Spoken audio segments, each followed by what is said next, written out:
হিমন্তৰ পৰিচয় দিবলৈ লাজ পাই মোমায়েকে। হিমন্ত বিশ্ব শৰ্মাৰ প্ৰথম পৰিচয় অপৰাধী ফাইল চোৰ আছিল। হিমন্ত বিশ্ব শৰ্মাৰ লগত সম্পৰ্ক ৰাখিব বিচৰা নাই মোমায়েক অনিল কুমাৰ ভট্টাচাৰ্যই। আপুনি কোন? আপুনি সেইখন চেয়াৰত বহিছে মোৰ কাৰণে। আৰু তেওঁৰ বেকগ্ৰাউণ্ড কি? He started his career as an accused. File চুৰি কৰা এইবোৰ কথা জাৰ্নেলিষ্ট কৰা আপোনালোকে নাজানে? কিয় ক'ব নোৱাৰিলে? মই আজি নিজে লাজ পাওঁ। মই মানুহক বন্ধ কৰি দিওঁ যেতিয়া মোৰ ৰিলেশ্যনটো কয়। মই বুজি পাইছোঁ, কিন্তু সেইটো মোৰো ভয়। মই কি ভয় কৰিছোঁ? তেওঁৰ লগত মোৰ সম্পৰ্কটো নালাগে। সম্পৰ্কটো ডিনায়ো কৰিছে পাব্লিকলি, কিন্তু সেইটোত মই নহয়। মুখ্যমন্ত্ৰী হিমন্ত বিশ্ব শৰ্মাই সাংবাদিকক চেনেলৰ মালিক কোন কওঁতে সাংবাদিকে আপুনি কোন, আপোনাৰ পৰিচয় কি বুলি উভতি ধৰি সুধিবলৈ সাহস নকৰিলে কিয়? নাম নোলোৱাকৈ মুখ্যমন্ত্ৰী হিমন্ত বিশ্ব শৰ্মাক কটাক্ষ জ্যেষ্ঠ অধিবক্তাৰ।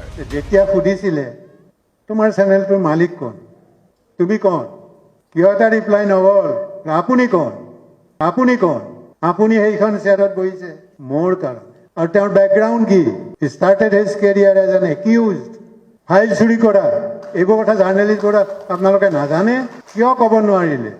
কিয় ক'ব নোৱাৰিলে যে আপুনিওতো তেনেকুৱাই? অন্তত মোৰ এগেইনষ্টে কোনো ক্ৰিমিনেল কেছ হোৱা নাছিলে, আজিও তেওঁৰ এগেইনষ্টে ক্ৰিমিনেল কেছ পেণ্ডিং আছে। কিয় জইন কৰিলে বিজেপি? এইবোৰ কথা যদি নকয়, you are bound to support. আপোনাৰ কাৰণে মোৰ কোনো শ্ৰদ্ধা নাথাকিব। মোৰ পিতৃকোণ তুমি কোন সুধিব? মোক কোনে আহাৰ যোগাইছে তুমি কোন? তোমাৰ পৰাতো মই ভিক্ষা বিচাৰি যোৱা নাই। কি কাৰণত ক'ব নোৱাৰিলে? মই আজি নিজে লাজ পাওঁ। মই মানুহক বন্ধ কৰি দিওঁ যেতিয়া মোৰ ৰিলেশ্যনটো কয়। মই বুজি পাইছোঁ, কিন্তু সেইটো মোৰো ভয়। মই কি ভয় কৰিছোঁ? তেওঁৰ লগত মোৰ সম্পৰ্কটো নালাগে। সম্পৰ্কটো ডিনায়ো কৰিছে পাব্লিকলি, কিন্তু সেইটোত মই নহয়। আগবাঢ়ি আহক, কোনোৱে কাকো একো কৰিব নোৱাৰে। ইমান দূৰ পৰ্যন্ত যাব। কালি যদি তেওঁক চেয়াৰখনৰ পৰা নমাই দিয়া যায়, তেওঁতো ৰাস্তাই ৰাস্তাই ঘূৰিব লাগিব। কি কৰিব তেওঁ? কথাই কথাই কয় তেওঁ এডভকেট। কি জানে তেওঁ? কি কৰে তেওঁ? কনষ্টিটিউশ্যনৰ কথা প্ৰত্যেকটো চেণ্টেন্স আনকনষ্টিটিউশ্যনেল। মাইকী মানুহক কেনেকে কথা ক'ব নাজানে, বয়সীয়াল মানুহ এজনক কেনেকে কথা ক'ব নাজানে, নিজৰ সংগীক কেনেকে কথা ক'ব নাজানে। কি কাৰণত পাৰ্টি বদলাব লাগে? কোৱা তুমি কৈছা কোনোদিন? ভোটাৰ ইজ ডেফিনেটলি এণ্টাইটেল টু ন' যে তুমি কিয় পাৰ্টি হ'ল, and he is bound two চে, কাৰণ মোৰ ভোটেৰে তুমি। আৰু এইটো আপোনালোকেও কুৱেশ্যন কৰা উচিত, আপোনালোকেও লিখা উচিত। আজি অন্তত সৰু পাৰোঁ মই আপোনালোকক কথা দিব পাৰোঁ, ইয়াৰ কাৰণে যদি কোনোবা ভিক্টিমাইজ হয়, মৰি যদি নাযাওঁ, আমি সদায় আপোনালোকৰ লগত থাকিম। জেলত যোৱাটো খুব ডাঙৰ কথা নহয়, খুব ডাঙৰ কথা নহয়, বুজিছে? গতিকে ভয়টো এৰক। ভয় নেৰিলে এইবোৰ মিটিঙৰ এনেও আপুনি চাব, আপোনাক যদি এটা মানুহে মাৰিব আহিছে, আপুনি যদি উল্টাই তেওঁক মাৰিব যায়, তেওঁ পিছুৱাই যায়। কাৰণটো কি? তেওঁ আপোনাৰ ষ্ট্ৰেংথটো নাজানে। এইটো কৰিব লাগিব, নহ'লে নহয়। মোৰ হয়তো আপোনালোকে মোক প্ৰশ্ন কৰিব পাৰে যে আপুনি ইমান ডাঙৰ ডাঙৰ কথা কৈছে, আপুনি কি কৰিছে?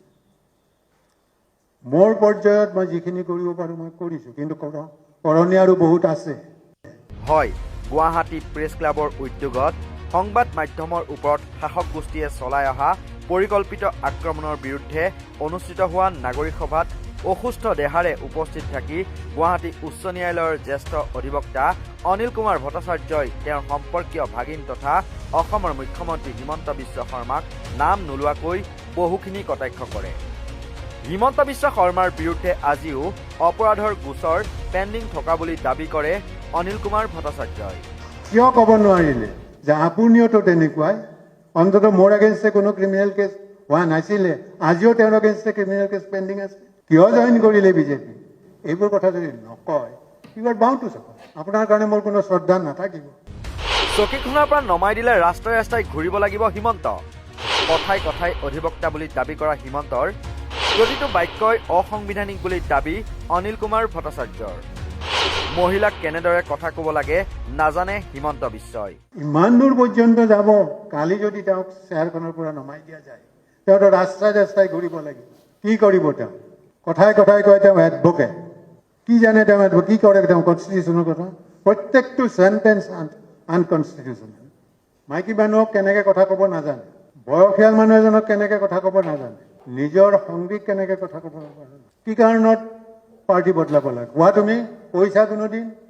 ভোটাৰ ইজ ডেফিনেটলি এণ্টাইটেল টু ন' যে তুমি কিয় পাৰ্টি হ'ল, and he is bound two চে, কাৰণ মোৰ ভোটেৰে তুমি। আৰু এইটো আপোনালোকেও কুৱেশ্যন কৰা উচিত, আপোনালোকেও লিখা উচিত। আজি অন্তত সৰু পাৰোঁ মই আপোনালোকক কথা দিব পাৰোঁ, ইয়াৰ কাৰণে যদি কোনোবা ভিক্টিমাইজ হয়, মৰি যদি নাযাওঁ, আমি সদায় আপোনালোকৰ লগত থাকিম। জেলত যোৱাটো খুব ডাঙৰ কথা নহয়। জুবিন গাৰ্গৰ ন্যায় বিচাৰি প্ৰতিবাদ কৰা ভিক্টৰ দাসক আৰক্ষীয়ে বহু অত্যাচাৰ কৰা বুলি দাবী কৰি ভট্টাচাৰ্যই আৰু কয়, কোনোবা সাংবাদিকে ভিক্টৰ দাসৰ বেকগ্ৰাউণ্ড জানেনে? আৰক্ষীৰ উচ্চপদস্থ বিষয়াৰ অবাইচ গালি কোন পুত্ৰই সহ্য কৰিব? হয় নেৰিলে এইবোৰ মিটিঙৰ পৰা এনেও আপুনি চাব, আপোনাক যদি এটা মানুহে মাৰিব আহিছে, আপুনি যদি উল্টাই তেওঁক মাৰিব যায়, তেওঁ পিছুৱাই যায়। কাৰণটো কি? তেওঁ আপোনাৰ ষ্ট্ৰেংথটো নাজানে। এইটো কৰিব লাগিব, নহ'লে নহয়। মোৰ হয়তো আপোনালোকে মোক প্ৰশ্ন কৰিব পাৰে যে আপুনি ইমান ডাঙৰ ডাঙৰ কথা কৈছে, আপুনি কি কৰিছে? মোৰ পৰ্যায়ত মই যিখিনি কৰিব পাৰোঁ মই কৰিছোঁ, কিন্তু কৰণীয় আৰু বহুত আছে। যেনে এই ভিক্টৰ দাস বুলি এটা ল'ৰা কেনেকুৱা অত্যাচাৰ কৰিছে, কিন্তু কোনোবা এজন জাৰ্নেলিষ্টে জানেনে তাৰ বেকগ্ৰাউণ্ড, সি জীৱনত কি পাইছে? যিজন পুলিচ অফিচাৰ SP এজন তাক এৰেষ্ট কৰিব গৈছে, এই বেশ্যাৰ ল'ৰা ওলাই আহ, কোন পুতেকে সহ্য কৰে কওক? তাক হয়তো শাস্তি দিব, কিন্তু I am proud of the জাজ, হি ফৰগট এভৰিথিং, ৰিলিজড হিম। এতিয়া তেওঁ যদি ভয় কৰিলেহেঁতেন, জাজ এজনৰ যথেষ্ট পাৱাৰ আছে, যথেষ্ট ফ্ৰীডম আছে, বহুত ধৰণেৰে কৈ তেওঁক জেলত ৰাখিব পাৰে। আই চেলিউট দ্যাট জাজ। আৰু সমাজত যদি এজন মানুহ নষ্ট হৈ গৈছে, তেওঁক ঘূৰাই আনা। তো এনেকুৱা ধৰণৰ কিছুমান কথা আছে। জুবিন গাৰ্গ অকল পাগল হৈ গৈছে, চব পাহৰি গৈছে। জুবিন গাৰ্গে কি কৰি গৈছিল তো কোনোৱে নকয়, কি কৰিব বিচাৰিছিল। ইয়াৰ উপৰি নিৰ্ভীক, নিৰপেক্ষ আৰু সততাৰে সাংবাদিকে কলম হাতত তুলি ল'বলৈ তথা কথা কৈ যাবলৈ সকলোকে সাহস যোগায় জ্যেষ্ঠ অধিবক্তাগৰাকীয়ে। জেলত যোৱাটো কোনো ডাঙৰ কথা নহয় বুলি সাংবাদিকসকলক সাহস দিয়ে অনিল কুমাৰ ভট্টাচাৰ্যই। চিকিৎসকৰ পৰামৰ্শ নামানি অসুস্থ দেহাৰে গুৱাহাটী প্ৰেছ ক্লাবৰ উদ্যোগত আয়োজিত নাগৰিক সভাত উপস্থিত থাকি সাংবাদিকসকলক উৎসাহিত কৰাৰ বাবে গুৱাহাটী প্ৰেছ ক্লাবে তেখেতলৈ ধন্যবাদ তথা কৃতজ্ঞতা জ্ঞাপন কৰে। নিউজ ডেস্কৰ ৰিপৰ্ট, নৰ্থ ইষ্ট নাও। এটা সময় আছিল যিটো সময়ত এই আসোঁৱাহপূৰ্ণ ব্যৱস্থাৰ মাজতো আমি এটা বেয়া সময় অতিবাহিত কৰি আহিছিলোঁ। অবৈধ চৰকাৰ, ইমাৰ্জেঞ্চিৰ অতিচাৰ, সংবাদ মাধ্যমৰ ওপৰত চলা চৰকাৰী শোষণ, শাসন ইত্যাদিবোৰ সন্মুখীন হৈছিল। কিন্তু এই ধৰণে চৰকাৰ বিৰোধী, শাসক বিৰোধী বা স্থিতাৱস্থা বিৰোধী শক্তিক মহিমূৰ কৰাৰ আসুৰিক ষড়যন্ত্ৰত চৰকাৰ পক্ষৰ পৰা ইয়াৰ আগত এইভাৱে প্ৰত্যক্ষ কৰা নাছিলোঁ। এতিয়া গোটেই ব্যৱস্থাপনাটো এনেকুৱা হৈছে যে অক্টোবছৰৰ দৰে সমাজখনক, মুক্ত মনৰ মানুহক এনেধৰণে আক্ৰান্ত কৰি তোলা হৈছে যে ইয়াৰ পৰা জাতিটোক উদ্ধাৰ কৰিব নোৱাৰিলে জাতিটোৰ ভৱিষ্যতে সংকটাপন্ন নহয়, আমাৰ ভৱিষ্যত অন্ধকাৰ হ'বলৈ বাধ্য। জাতি বুলি কওঁতে অসমীয়া জাতিৰ আগৰ পদ্ধতি, তাৰ বিৰুদ্ধে কেনেকৈ সংবাদ মাধ্যম বা জনমত বা সৰ্বসাধাৰণ ৰাইজৰ আশা আকাংক্ষা প্ৰস্তুত হ'ব পৰাকৈ সমাজখন কি ধৰণে, জাতিটো কি ধৰণে বৰ্তি থাকিব, সেইটো এটা চিন্তাৰ কাৰণ হৈ পৰিছে। অসমৰ ভৌগোলিক চাৰিসীমাৰ ভিতৰত বসবাস কৰা জাতিগোষ্ঠীৰ প্ৰতিজন মানুহেই, আমি সমাজখনৰ বেছিভাগ মানুহে এতিয়া এইভাৱে বিপদগ্ৰস্ত হৈছোঁ। ভাৰাক্ৰান্ত হৈছোঁ, ক্ষতিগ্ৰস্ত হৈছোঁ আৰু বিভিন্ন আক্ৰমণৰ লক্ষ্য হৈছোঁ। তাৰ পৰা উদ্ধাৰ পাবৰ কাৰণে আমি আচলতে সংবাদ সেৱাৰ ওপৰতো যথেষ্ট নিৰ্ভৰ কৰিবলগীয়া হৈছে। সাংবাদিক বুলি কওঁতে মোতকৈ প্ৰবীণ আৰু হয়তো সাংবাদিক হিচাপে কীৰ্তিমান সাংবাদিক আজিৰ সভাতে হয়তো উপস্থিত আছে, কিন্তু আমি অতিবাহিত কৰা সময়ছোৱা সাংবাদিকতাৰ সোণালী সুযোগ দিন আছিল। বেয়াৰ মাজতে সাংবাদিকতাৰ ক্ষেত্ৰখনত এনেকুৱা কিছুমান ভাল মানুহ আছিল যাক আমৰণ শ্ৰদ্ধা কৰিবৰ মন যায়। এতিয়া সমাজলৈ ৰূপান্তৰ আহিছে। আজি এনেকুৱা সাংবাদিকো আছে যি সাংবাদিক এদিন চৰকাৰৰ, এদিন চৰকাৰ বিৰোধী। আমি শিবিৰ সলনি কৰোঁ। ৰাজনীতিকে যেনেকৈ আপোনাৰ ৰাতিলৈ সেৱা কৰি থাকে, দেশৰ সেৱা কৰি থাকে, এটা ৰাজনৈতিক দলৰ সদস্য হয়, 2বাৰ 3বাৰ 4বাৰ MLA মন্ত্ৰী হয়, চব হয়, আৰু এদিন সাধাৰণ কথাতে আপোনাৰ তেওঁ দল ত্যাগ কৰি এটা বেলেগ দলৰ সদস্য হয় আৰু তেওঁ মহাপুৰুষৰ দৰে কথা বতৰা কৈ ফুৰে আৰু তাকে সহি আমি আদৰ্শৰ কথা চিন্তা কৰোঁ, সাংবাদিকেও কওঁ, আৰু সেই সাংবাদিকৰ দ্বাৰাও আমি প্ৰেৰিত হৈ চলি আছোঁ। সেইকাৰণে মই ভাবোঁ যে বৰ্তমানৰ এই দুৰ্যোগৰ সময়ত জাতিটোক সংকটৰ পৰা বচাবলৈ হ'লে আমাৰ সংবাদ পত্ৰৰ ভূমিকাও কিছু পৰিৱৰ্তন হ'ব লাগিব। আমাৰ অতীত আমি কিছু পাহৰিব লাগিব, আমি নিজকে সংশোধন কৰিব লাগিব। অকল ৰাজনীতিকসকল সংশোধন হ'লে নহ'ব, অকল ৰাজনীতিলৈ পৰিৱৰ্তন আনিলে নহ'ব, সমাজ ব্যৱস্থাৰ প্ৰতিও পৰিৱৰ্তন। সভাত ভাষণ প্ৰদান কৰি প্ৰাক্তন সাংবাদিক তথা প্ৰদেশ কংগ্ৰেছৰ মিডিয়া কোষৰ অধ্যক্ষ বেদব্ৰত বৰাই কয়, 2021 চনৰ পাছৰ পৰা অসমত ভাৰতৰ আন ৰাজ্যৰ তুলনাত সাংবাদিকৰ ওপৰত হোৱা আক্ৰমণ বৃদ্ধি পাইছে। গণতন্ত্ৰৰ যিটো ব্যৱস্থা, গণতান্ত্ৰিক ব্যৱস্থাটো সমগ্ৰ দেশতে এক চেপা দিবৰ কাৰণে শাসকে পক্ষই চেষ্টা চলাইছে আৰু এই এক পৰিকল্পিত ষড়যন্ত্ৰ। 2021 চনৰ পিছত ভাৰতবৰ্ষৰ আন ৰাজ্যতকৈ অসমত সাংবাদিকতাৰ ওপৰত বা সংবাদকৰ্মীৰ ওপৰত আক্ৰমণৰ সংখ্যা বৃদ্ধি পাইছে। এই দাতাই এই কথাটো কয়। আপোনালোকে মন কৰিব যে বৰ্তমানৰ চৰকাৰখনে 2 লাখ কোটি টকাতকৈ বেছি টকা ঋণ ল'লে। আনকি নিৰ্বাচন ঘোষণা হৈ যোৱাৰ পিছতো মুখ্যমন্ত্ৰী হিমন্ত বিশ্ব শৰ্মাই ঋণ লৈছে। এই ঋণৰ তেওঁ 500 কোটি টকা ব্যয় কৰিছে বিজ্ঞাপনত, তাৰে 400 কোটি টকা ব্যয় কৰিছে ইলেক্ট্ৰনিক মাধ্যমৰ বিজ্ঞাপনত, আৰু তাৰ গৰিষ্ঠ সংখ্যক পাইছে নিউজ লাইভ নামৰ চেনেলটোৱে। সংবাদ মাধ্যমৰ আন এটা গোট আপোনাৰ প্ৰিণ্ট মিডিয়াত প্ৰায় 100 কোটি টকা খৰচ কৰিছে। ইলেক্ট্ৰনিক মিডিয়াত প্ৰায় 10 কোটি টকা তেওঁলোকে বিজ্ঞাপনত খৰচ কৰিছে। আৰু মুখ্যমন্ত্ৰীৰ পত্নী মালিকাধীন যিকেইটা চেনেল আছে তাতে বেছিকৈ এই পইচা ধন খৰচ কৰিছে, বিজ্ঞাপনৰ ধন। এই ধন ক'ৰ পৰা আহিছে? ঋণ লোৱা ধন, ৰাইজৰ ৰাজহৰ ধন। গতিকে এই কথা আমি প্ৰতিবাদ কৰিবই লাগিব সাংবাদিকসকলে। আমি সংবাদ মাধ্যমৰ ওপৰত যি আক্ৰমণ, তথ্যস্তম্ভক দুৰ্বল কৰাৰ বাবে যি ষড়যন্ত্ৰ, সেই ষড়যন্ত্ৰৰ বিৰুদ্ধে অসমৰ নাগৰিক সমাজ এনেধৰণৰ আগবাঢ়ি অহাটো গণতন্ত্ৰৰ বাবে অতি। সভাত ভাষণ প্ৰদান কৰি ৰাইজৰ দলৰ সভাপতি অখিল গগৈয়ে শংকা ব্যক্ত কৰে যে এইবাৰ যদি বিজেপি চৰকাৰ পুনৰ শাসনলৈ আহে তেনেহলে সংবাদ মাধ্যমৰ ওপৰত হোৱা আক্ৰমণ অধিক মুকলিমূৰীয়াকৈ হ'ব। সাংবাদিকৰ সৈতে হোৱা বাৰ্তালাপতো তেওঁ কয়, বিজেপি চৰকাৰৰ দিনত অতি পৰিকল্পিতভাৱে সংবাদ মাধ্যমৰ ওপৰত আক্ৰমণ হৈছে। আজি গুৱাহাটী প্ৰেছ ক্লাবে এখন সুন্দৰ প্ৰতিবাদী সভা আয়োজন কৰিছিলে। আমি প্ৰেছ ক্লাবক ধন্যবাদ জ্ঞাপন কৰিছোঁ। একচুৱেলি বিজেপি চৰকাৰৰ দিনত খুব ছিষ্টেমেটিক ধৰণে আমাৰ সংবাদ মাধ্যমৰ ওপৰত আক্ৰমণ নমাই অনা হৈছে, আৰু সেই আক্ৰমণৰ পৰা সংবাদ মাধ্যমক কেনেকৈ বচাব পৰা যাব, কেনেকৈ সংবাদ মাধ্যমক সদায় স্বতন্ত্ৰ আৰু নিজাকৈ কথা ক'ব পৰাৰ মানে পজিশ্যনত ৰাখিব পৰা যাব, সেই সম্পৰ্কে যি আলোচনা হৈছে, এই আটাইবিলাক আলোচনা শুনি খুব ভাল লাগিলে। আমি সকলোৱে মিলি, অসমবাসী ৰাইজে মিলি, সচেতন মানুহবিলাকে মিলি আমি সংবাদ সংস্থাবিলাকক, সাংবাদিকসকলক, সংবাদকৰ্মীসকলক সকলোকে আমি নিৰাপত্তা প্ৰদান কৰিব লাগিব। আৰু মই নাভাবোঁ যে হিমন্ত বিশ্ব শৰ্মাই হওক বা নৰেন্দ্ৰ মোদীয়ে হওক, যিমানেই ডাঙৰ ফেচিষ্ট থাকক নাথাকক লাগিলে, শাসকবিলাক উৰি গৈছে কিন্তু সাংবাদিক কেতিয়াও উৰি যোৱা নাই।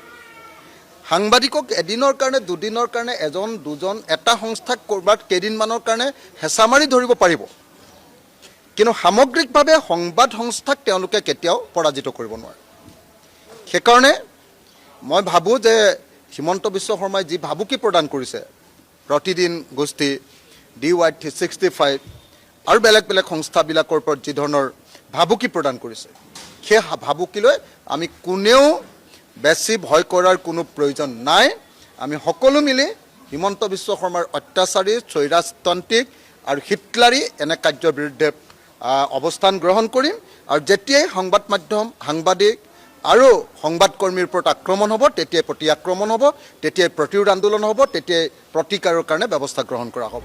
আনফালে সভাৰ সভাপতি মণ্ডলীৰ অন্যতম তথা অধিবক্তা মানৱ অধিকাৰ কৰ্মী শান্তনু বৰঠাকুৰে কয়, চৰকাৰ কোন আহে কোন নাহে গণতন্ত্ৰত কোনেও নিৰ্ধাৰণ কৰিব নোৱাৰে। সাংবাদিকক কঁকাল ভাঙি দিম, সাংবাদিকক শেষ কৰি দিয়াৰ ভাবুকি দিয়া চৰকাৰৰ নেতা গণতন্ত্ৰৰ বিশ্বাসী নহয়, সংবিধানৰ বিশ্বাসী নহয়।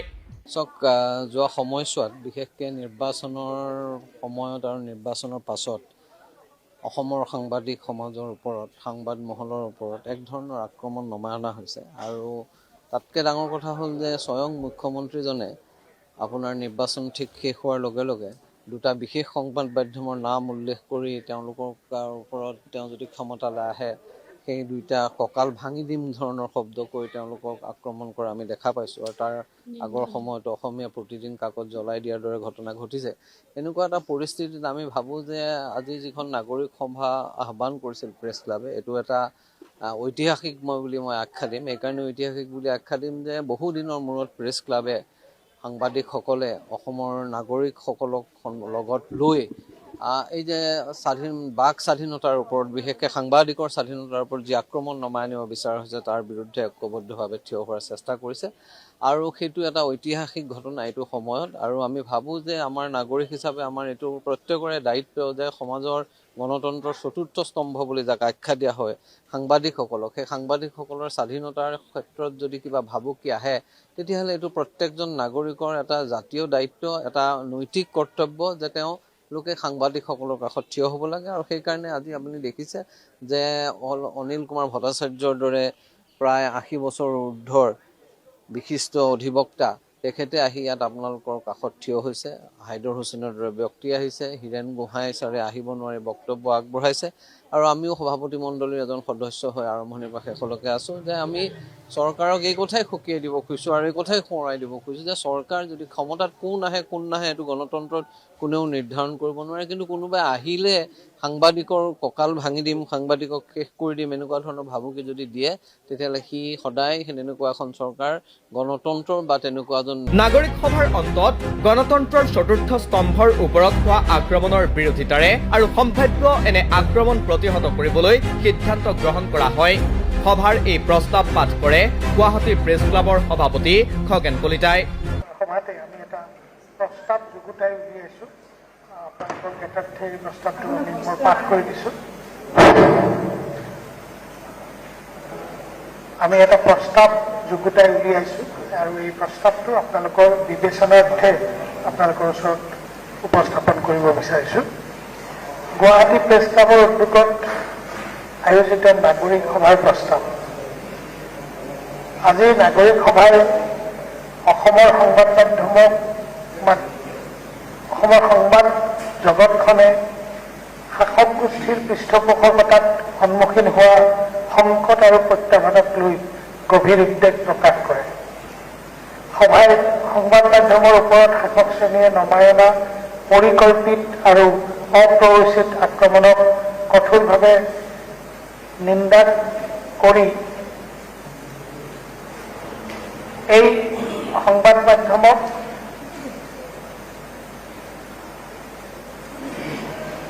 গণতন্ত্ৰৰ আত্মা আখ্যা দি সভাই যিকোনো মূল্যৰ বিনিময়ত সংবাদ মাধ্যমৰ স্বাধীনতাৰ পক্ষত থিয় হ'বলৈ অসমৰ সকলো শ্ৰেণীৰ ৰাইজক, সকলো শ্ৰেণীৰ নাগৰিকক আজি সভাই আহ্বান জনায়। সাংবাদিকৰ ওপৰত হোৱা আক্ৰমণৰ বিৰোধিতাৰে অনুষ্ঠিত এই নাগৰিক সভালৈ বহু বিশিষ্ট ব্যক্তিয়ে তেওঁলোকৰ সমৰ্থন আগবঢ়ায়। এই সভাত উপস্থিত থাকে বহুকেইটা সাংবাদিক সংস্থাৰ বিষয়ববীয়া। সভাত উপস্থিত থাকিব নোৱাৰা স্বত্তেও সভাখনলৈ সমৰ্থন আগবঢ়াই বক্তব্য প্ৰেৰণ কৰে বিশিষ্ট বুদ্ধিজীৱী ডক্টৰ হীৰেন গোহাঁয়ে। সাংবাদিকৰ ওপৰত হোৱা এনে আক্ৰমণৰ গৰিহণা জনাই সভালৈ সমৰ্থন আগবঢ়াই বক্তব্য প্ৰেৰণ কৰে দিল্লী প্ৰেছ ক্লাবৰ সভাপতি সংগীতা বৰুৱা পিছাৰতীয়ে। কেইবাটাও ৰাজনৈতিক দলৰ নেতা বিশিষ্ট ব্যক্তিৰ উপস্থিতিত অনুষ্ঠিত হোৱা এই সভাখনে শাসক পক্ষৰ সাংবাদিকৰ ওপৰত হোৱা এনে আক্ৰমণক তীব্ৰ ভাষাৰে গৰিহণা দিয়ে। সংবাদ মাধ্যম আচলতে ভাৰতৰ চতুৰ্থ স্তম্ভ বুলি যিহেতু কোৱা হয়, গতিকে সংবাদ মাধ্যমৰ দেশৰ ইতিহাসৰ ওপৰত বা দেশখনৰ ডেভেলপমেণ্টৰ ওপৰত বহুতো তেওঁলোকৰ কৰণীয় থাকে, তেওঁলোকৰ প্ৰশ্ন সোধাৰ অধিকাৰ থাকে। তেওঁলোকে মানে যিখিনি চৰকাৰৰ মানে যিখিনি বিষয় বা বস্তু তেওঁলোকে বেয়া বুলি ভাবে সেইখিনি আঙুলিয়াই দিয়া বা সেইখিনি দেখুৱাই দিয়া তেওঁলোকে কাম। কেৱল আৰু কেৱল চৰকাৰৰ পক্ষত কথা কোৱাটোৱে সংবাদ মাধ্যমৰ কাম নহয়। আৰু এই ক্ষেত্ৰত যদি এনেকুৱা ধৰণৰ প্ৰশ্নৰ সন্মুখীন হ'বলগীয়া হয় তেওঁলোক, তেতিয়াহ'লে সেই ক্ষেত্ৰটো বহুত মানে বেয়া কথা বুলি আমি ক'ব বিচাৰোঁ। আমি এগৰাকী সাধাৰণ নাগৰিক হিচাপে এই কথাও বুজি পাওঁ যে সংবাদ মাধ্যম এখনে দেশ ভাঙিব পাৰে আৰু দেশ এখন বচাব পাৰে। গতিকে আমি সংবাদ মাধ্যমক সন্মান কৰা উচিত। তেওঁ লাগিলে মুখ্যমন্ত্ৰীয়ে হওক বা এগৰাকী সাধাৰণ মহিলা বা এগৰাকী সাধাৰণ ব্যক্তিয়ে হওক। ধন্যবাদ।